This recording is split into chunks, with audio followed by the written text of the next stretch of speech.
감사합니다. 제가 예배 전에 사무실에서 이제 설교 원고를 이렇게 보는데 우리 찬양대가 연습을 하잖아요. 제 설교 원고를 읽는 것을 멈추게 합니다. 그래서 그 찬양을 듣게 돼요. 얼마나 은혜스러운지. 오늘도 많은 은혜를 받게 돼서 너무 감사드립니다. 우리 할렐루야 찬양대에게 힘을 실어주는 격려의 박수 한번 쳐드릴까요? 감사합니다. 저만 은혜 받는 거 아니죠?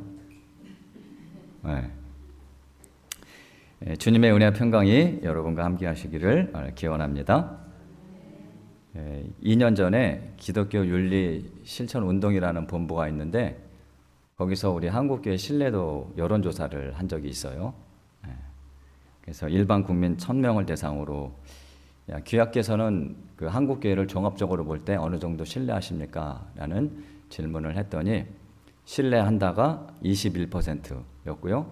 신뢰하지 않는다가 무려 74%였습니다. 자, 우리나라 국민 중에 5명 중에 1명만 신뢰한다는 꼴이 되는데, 자, 신뢰한다의 그 21%는 두 가지로 나눠요. 약간 신뢰한다가 18.3%고 매우 신뢰한다가 2.7%입니다. 자, 매우 신뢰한다가 2.7%밖에 되지 않는다는 거예요.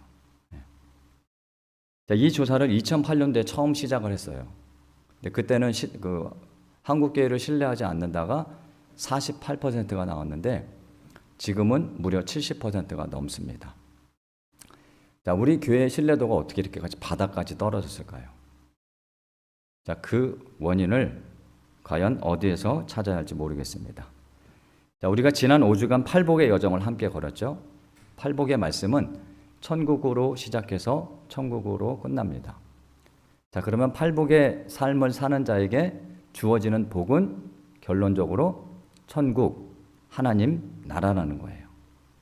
자, 우리가 받는 복 중에 이것보다 더 큰 복은 아마 없을 겁니다. 자, 본문의 말씀을 나누기 전에 우리가 잘못 알고 있는 부분에 대해서 잠깐 생각해 볼 텐데요.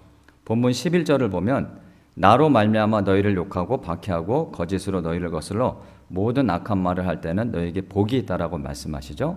그리고 거기다 뭐라고까지 하시냐면 기뻐하고 즐거워라고까지 하십니다. 왜냐하면 너희가 하늘에서 받을 상이 크기 때문에 그 가운데서도 밖에 가운데서도 기뻐하고 즐거워하라고 말씀을 하십니다. 자, 상에 대해서 한번 생각해 보겠습니다. 예전에 부흥 강사님들이 제가 어렸을 때도 이런 부흥 강사님 통해서 이런 말씀을 많이 들었는데, 자, 교회 봉사를 열심히 하거나 또는 11조나 헌금 생활 열심히 하면 그것을 하늘에 쌓아두면 이 다음에 하늘나라 가서 반짝반짝 빛나는 금멸류관을 받게 되고, 자, 그렇지 못하고 대충 신앙생활 하다가 천국 가면 자, 개털 모자를 받게 된다는 그런 말씀을 하신 그 부흥 강사님들이 계셨어요. 자, 그리고 심지어 이 땅에서 주님을 위해 헌신한 사람들은 천국 가면 넓은 집에 살게 되고, 자, 그렇지 않으면 좁은 집에 살게 된다라는 그런 말씀을 제가 어렸을 때 들은 적이 있습니다. 아마 여러분도 이런 설교 말씀을 강사님들한테 들어보신 경험이 있을 거예요. 우리 자녀들은 없을 수도 있는데, 자, 그러면 과연 예수님께서 여기서 말씀하신 너희가 받을 상이 크다라는 말씀이 과연 그런 의미일까? 자, 천국까지 가서 차별이 있다면 그것이 천국이라고 할 수 있을까요? 자, 예수께서 이 땅에 오신 이유를 누가복음 저자는 이렇게 기록하고 있습니다. 주님이 오신 이유는 가난한 자에게 복음을 전하게 하시려고 내게 기름을 부으시고 나를 보내사 포로된 자에게 자유를, 눈먼 자에게 다시 보게 함을 전파하며 눌린 자를 자유롭게 하고 주의 은혜를 전파하게 하려 하심이라. 예수님이 이 땅에 오신 이유를 기억해 보세요. 가난한 자를 위해, 포로된 자를 위해, 눈먼 자를 위해, 눌린 자를 위해 이 세상에 오셨다는 겁니다.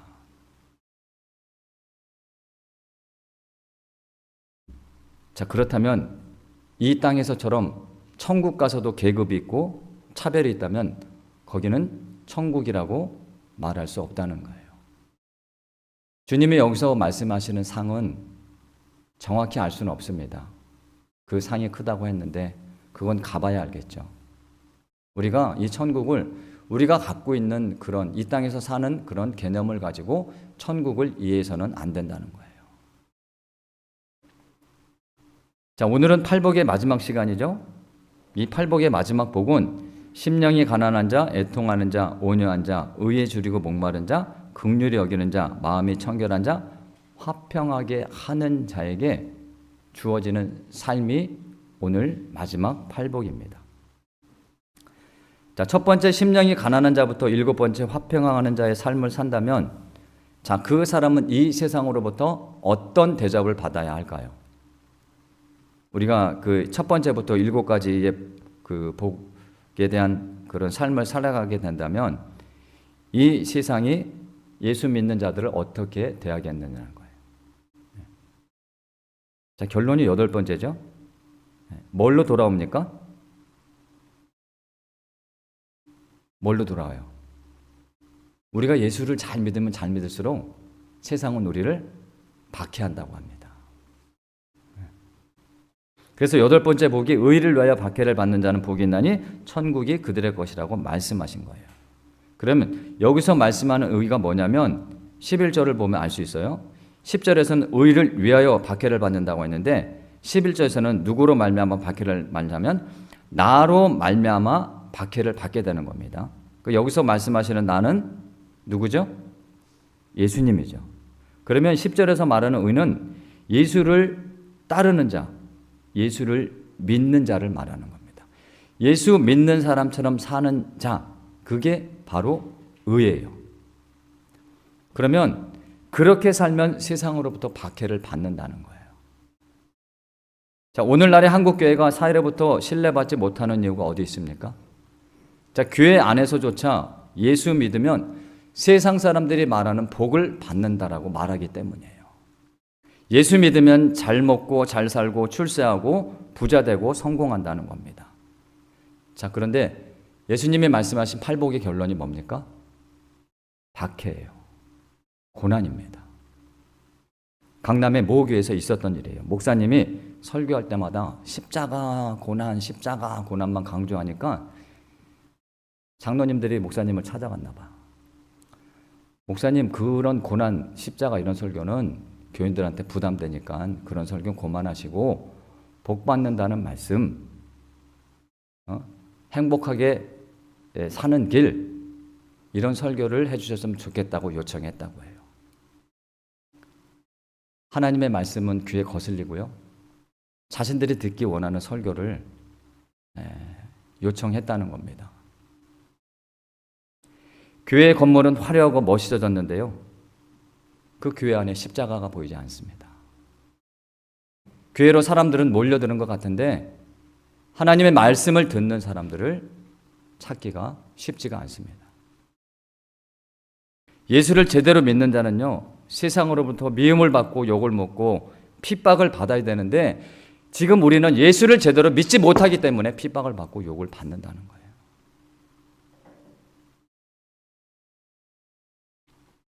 예수님은 그런 세상에서도 기뻐하고 즐거워하라고 말씀하시죠. 왜냐하면 하늘에서 너희의 받을 상이 크기 때문입니다. 의를 위하여 박해를 받는 자에게 주어지는 복이 무엇입니까? 의를 위하여 박해를 받는 자는 복이 있나니 그들에게 주어지는 복은 바로 천국입니다. 하나님 나라예요. 바라기는 우리 수복록교회 성도님들 이 팔복의 삶을 살아가는 가운데 천국을 소유하고요. 그리고 지금 여기서 천국의 삶을 살아가는 그런 복된 성도님들이 되시기를 간절히 축원합니다. 자, 이제 팔복 이후의 말씀은 어떤 말씀이냐면 구체적으로 그리스도인들이 이 세상에서 어떻게 살아야 할지에 대한 말씀이에요. 그 첫 번째가 바로 소금과 빛에 대한 내용입니다. 너희는 세상의 소금이요 세상의 빛이다. 자, 여기 말씀을 자세히 보세요. 주님이 이 제자들에게 너희는 소금이 되라, 빛이 되라 라고 말씀하신 게 아니죠. 뭐라고 말씀하셨습니까? 너희는 소금이다. 너희는 빛이다라고 말씀하셨어요. 대라고 하신 게 아니고요. 너희 자체가, 예수 믿는 사람 자체가 소금이고 빛이라는 거예요. 자, 그런데 세상에 소금과 빛이 될 수 있는 작용 요건이 있습니다. 그게 뭐냐면 바로 우리가 오늘까지 나눈 말씀, 그 팔복의 삶을 살아가는 사람들이요, 세상의 소금과 빛이 될 수 있다는 거예요.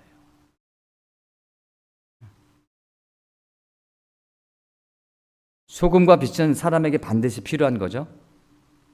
근데 이 특징이 뭐냐면, 이 소금하고 빛은 특징이 뭐냐면 자신을 내어줌으로 다른 존재를 살리게 하는 그런 존재입니다. 이 소금과 빛이. 자신이 희생을 해서 다른 것들을 살리게 해야 한다는 거예요.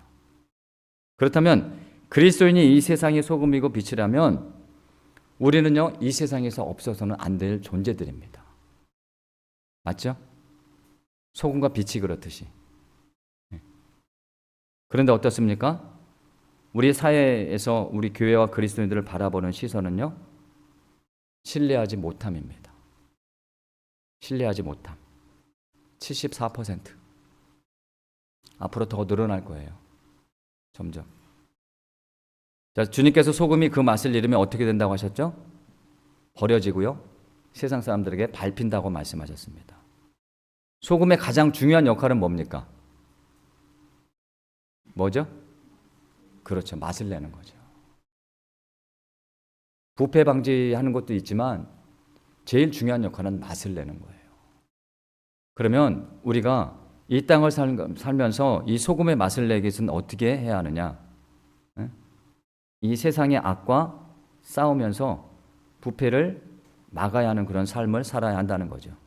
그러면 구체적으로 어떻게 해야 하는 건지, 이 마가복음 9장에 가면 이 소금에 대한 또 말씀이 있어요. 거기에 보면은 이 소금의 존재로 어떻게 살아가야 하는지에 대한 그런 말씀이 있습니다. 우리 한번 찾아보겠습니다. 마가복음 9장을 한번 보겠습니다. 마가복음 9장.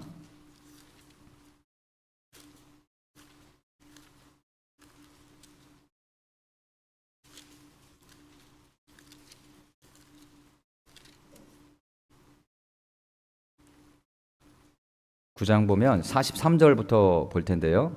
43절부터 제가 읽어볼게요. 자, 만일 내 손이 너를 범죄하게 하든 찍어버려라. 장애인으로 영생에 들어가는 것이 두 손을 가지고 지옥, 곧 꺼지지 않는 불에 들어가는 것보다 낫다. 44절, 만일 내 발이 너를 범죄하거든 찍어버리라.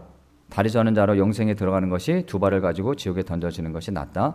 47절, 만일 내 눈이 너를 범죄하거든 빼버리라. 한 눈으로 하나님의 나라에 들어가는 것이 두 눈을 가지고 지옥에 던져지는 것이 낫다라고 말씀을 하시죠.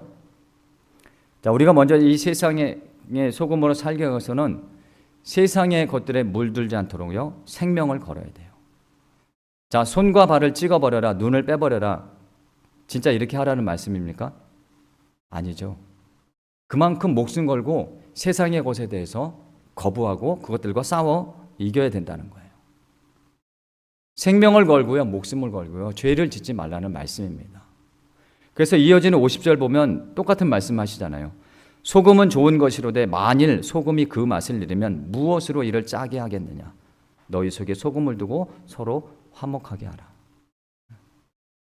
앞에서 그 말씀하신 대로 세상 가운데서 우리가 죄를 짓지 않으려고 생명 걸고 목숨 걸고 살아갈 때 우리는 소금의 맛을 낼 수 있다는 거예요.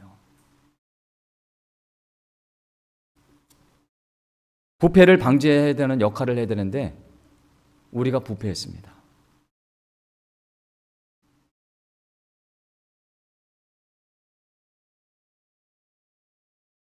그래야 비로소 우리가 이 소금의 역할을 감당할 때요, 세상과 화목할 수 있는 길을 열어갈 수 있다는 거예요.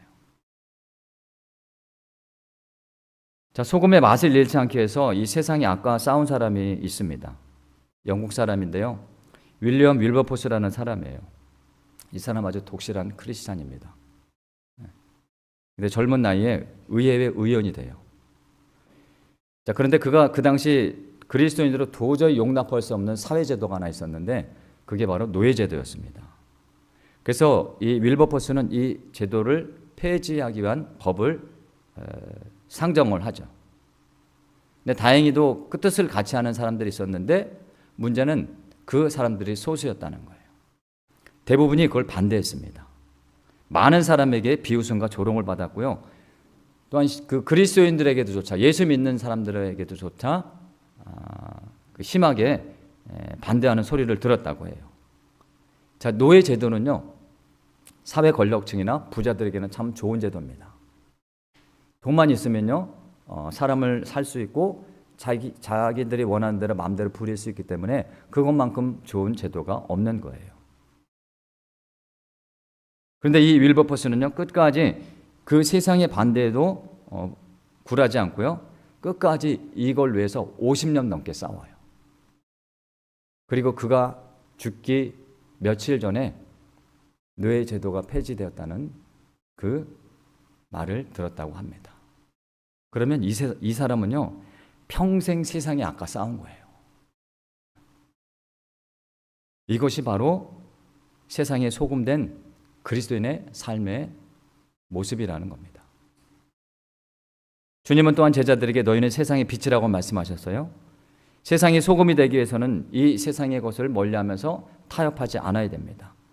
그렇다면 세상의 빛이 되기 위한 요건이 무엇인지, 그것은 당연히 팔복의 삶이 전제되는 거죠. 자, 그러면 구체적으로 빛의 자녀가 되기 위한 조건이 무엇인지 우리 에베소서로 가서 에베소서 5장으로 가서 한번 확인해 보겠습니다. 에베소서 신약성경 315쪽입니다. 315쪽 8절 9절, 에베소서 5장 8절 9절 같이 읽어보겠습니다. 8절 9절 말씀 함께 읽습니다. 시작. 너희가 전에는 어둠이더니 이제는 주 안에서 행하라. 빛의 열매는 모든 착함과 의로움과 진실함에 있느니라. 자, 빛의 자녀들이 맺어야 할 열매가 뭡니까? 뭐죠? 모든 착함과 의로움과 진실함이죠. 그럼 모든 착함과 의로움과 진실함, 빛의 자녀들이 맺어야 할 이 모든 착함과 의로움과 진실함이 뭔지 그 앞에 부분에 보면 나와 있어요. 1절부터 7절을 제가 읽어보겠습니다. 그러므로 사랑을 받는 자녀같이 너희는 하나님을 본받는 자가 되고 그리스도께서 너희를 사랑한 것이 너희도 사랑 가운데서 행하라. 그는 우리를 위하여 자신을 버리사 향기로운 제물과 희생제물로 하나님께 드리셨느니라. 음행과 온갖 더러운 것과 탐욕은 너희 중에서 그 이름조차도 부르지 말라. 이는 성도에게 마땅한 바니라.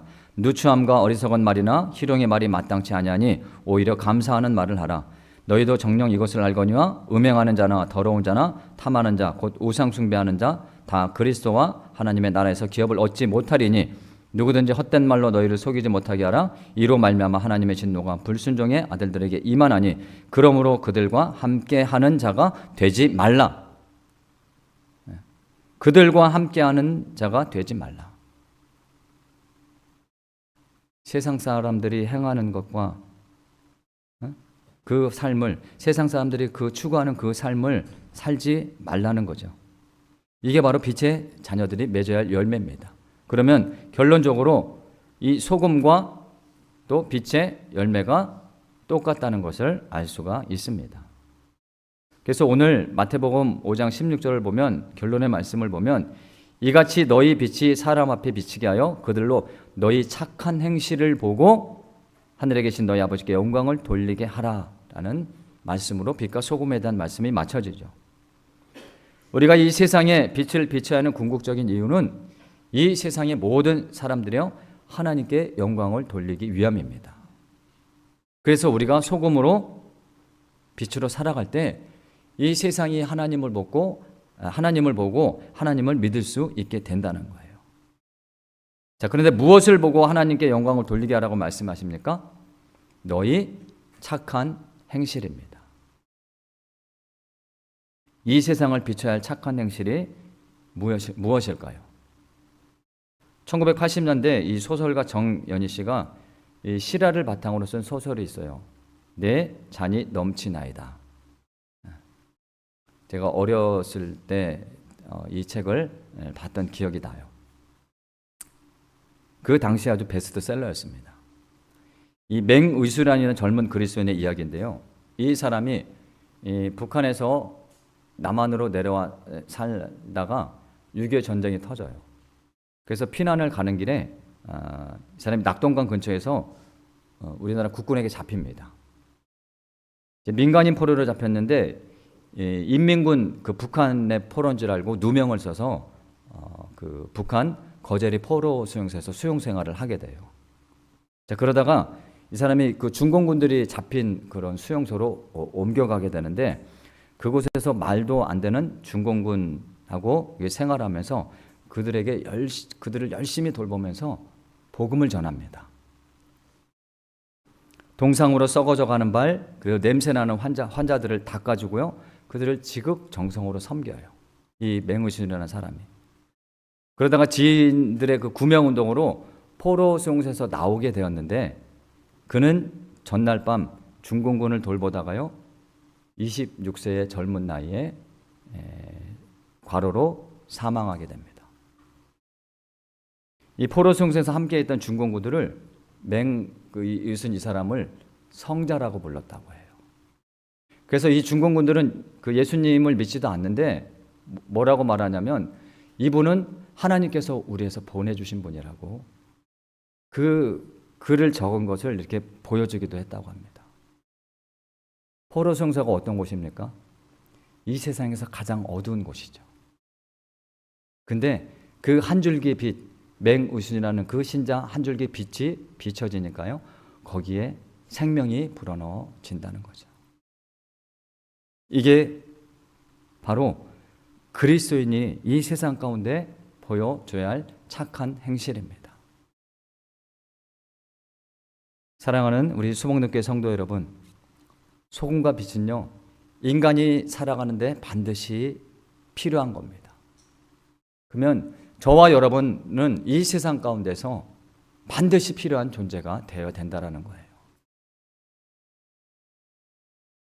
우리 수복록교회가 그리고 저와 여러분이 주님께서 말씀하시는 소금과 빛의 사명을 감당할 수 있기를 축원합니다. 네.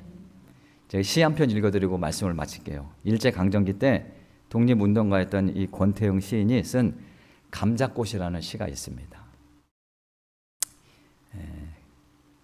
감자꽃, 자주 꽃 핀 건 자주감자, 파 보나 마나 자주감자, 하얀 꽃 핀 건 하얀 감자, 파 보나 마나 하얀 감자.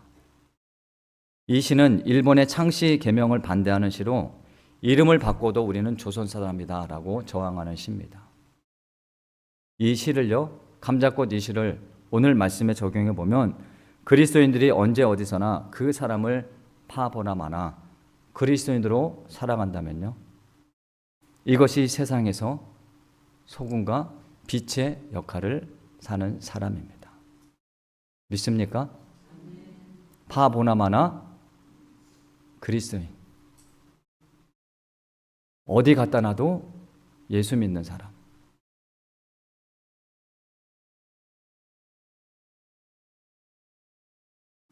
너희는 세상의 소금이여 너희는 세상의 빛이라. 오늘 저와 여러분에게 주시는 주님의 말씀입니다. 맛을 내는 그리스도인, 빛을 비추는 그리스도인의 삶을 통해 이 세상이, 그리고 이 세상 사람들이 하나님께 영광을 올려드리는 그런 복된 길을 열어가는 우리 귀한 성도님들 다 되시기를 주님의 이름으로 축원합니다. 아멘. 네, 감사합니다. 우리 찬송 한 곡 하겠습니다.